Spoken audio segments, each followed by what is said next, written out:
Hello friends, let's enjoy with study. तो हम बहुत दिनों बाद मिल रहे हैं, पर अब धीरे धीरे फिर से कंटिन्यू करेंगे जो मैंने प्रॉमिस किया था आपको कि हम पूरा सिलेबस कंप्लीट करेंगे। तो वो हम शुरू करते हैं अभी। तो स्वागत है आपका लेट्स एंजॉय विद स्टडी में।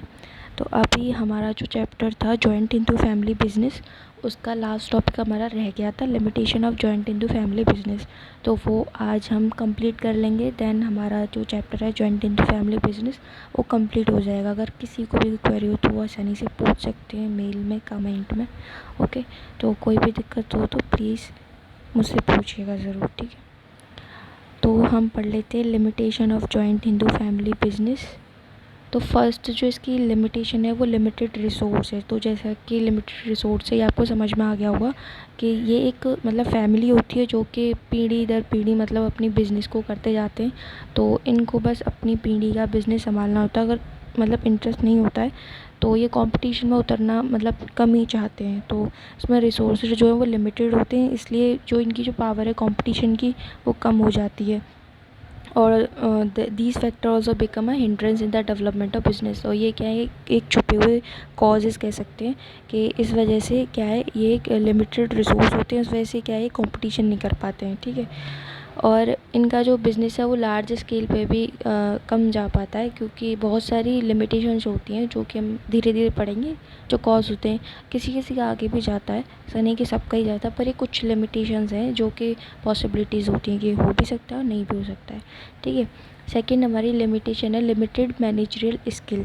यानी कि जैसे कि हम एक घर में एक मुखिया होता है, अगर हो सकता है वो दिमागदार हो, मतलब अच्छे फ़ैसले ले, हो सकता है वो गलत फ़ैसले भी ले। तो कह सकते हैं कि लिमिटेड मैनेजरियल स्किल होती है। इसमें जो है मतलब पढ़ के देख लेते हैं। It can not be expected of any person however intelligent he may be to know the intricacies of business in the joint in the family business. All the decisions have to be taken by the कर्ता। तो कर्ता जैसा कि हमने बताया कि एक ही person होता है। अब वो इंटेलिजेंट है या नहीं है ये हमको पता नहीं है, तो एक ही इंसान को लेना है। अगर वो सही सोच रखता है कंपटीशन की या मतलब अपने बिज़नेस को अच्छा करने की, तो वो सही डिसीजन भी ले सकता है। अगर नहीं लिया तो ये हमारे लिए क्या है, एक मैनेजरियल जो स्किल है वो लिमिटेड है, ठीक है।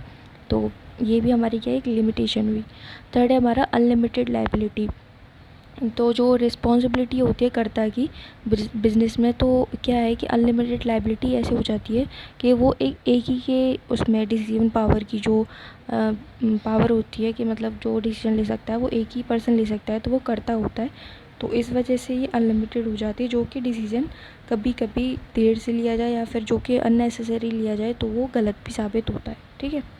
फोर्थ है हमारा डिसएडवांटेज लायबिलिटी, यानी कि कर्ज वगैरह जो लेते हैं ना, उधार, ये सारी चीज़ें, ठीक है। Disadvantage from centralisation of power. दोबारा से पढ़ लेते हैं, disadvantages from centralisation of power. तो इसमें क्या है कि जो joint Hindu family business is based on the mutual cooperation पे होता है, मतलब सबकी सहमति से होना चाहिए। पर दो जो करता होता है वो उस पावर का जो है डिसीजन लेने में मतलब उसका गलत यूज़ भी कर लेता है कभी कभी। तो उसमें क्या होता है, फिर जो घर की जो रेपुटेशन होती है और आपस में जो संबंध होते हैं उनमें क्या आती है, उनमें दिक्कतें आने लगती हैं। और इससे क्या है कि जो बिज़नेस है या तो वो ख़त्म हो जाता है या फिर धीरे धीरे करके डिवाइड हो जाता है या फिर वो अच्छा नहीं चलता है।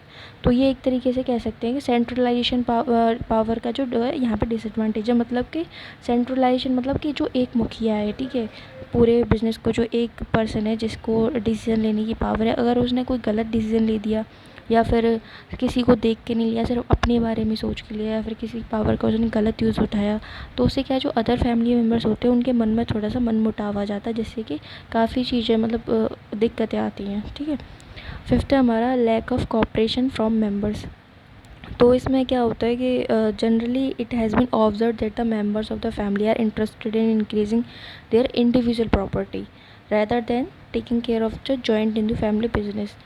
कुछ जगह ऐसा पाया गया है कि मतलब कि जैसे कि ऑब्ज़र्व किया गया है कि जो लैक ऑफ कोऑपरेशन होता है कि इस तरीके से कि क्योंकि क्या है कि पहले फैमिली छोटी फिर बढ़ती जाती है, फैमिली बढ़ती जाती है, सबको क्या है फिर अपना अपना दिखाई देता है, मतलब कि हमको अपना बिजनेस बनाना है ना। तो इसमें क्या है कि थोड़ा सा जो डिवाइड हो जाता है बिज़नेस, तो यहाँ पे क्या है कोऑपरेशन की जो कमी पाई जाती है कि सारे मेंबर्स इकट्ठे जिस चीज़ को चला रहे हैं फिर वो धीरे धीरे सिर्फ अपना अपना सोचने लग जाते हैं, तो वहाँ पे एक कोऑपरेशन जो है वो लैक होता है, ठीक है।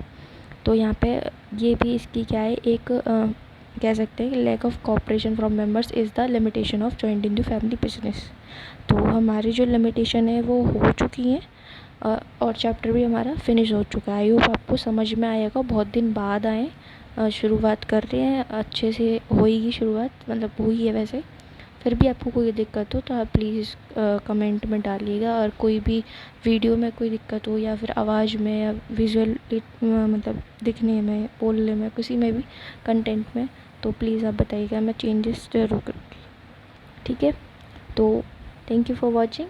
हरे कृष्णा। और लाइक शेयर सब्सक्राइब, मतलब बहुत दिन बाद चैनल शुरू हुआ है बताएं, तो आप इसको जितना ज़्यादा बढ़ाएंगे उतना मेरे को भी मोटिवेशन मिलेगा, तो देखिएगा, है ना। Thank you. हरे कृष्णा।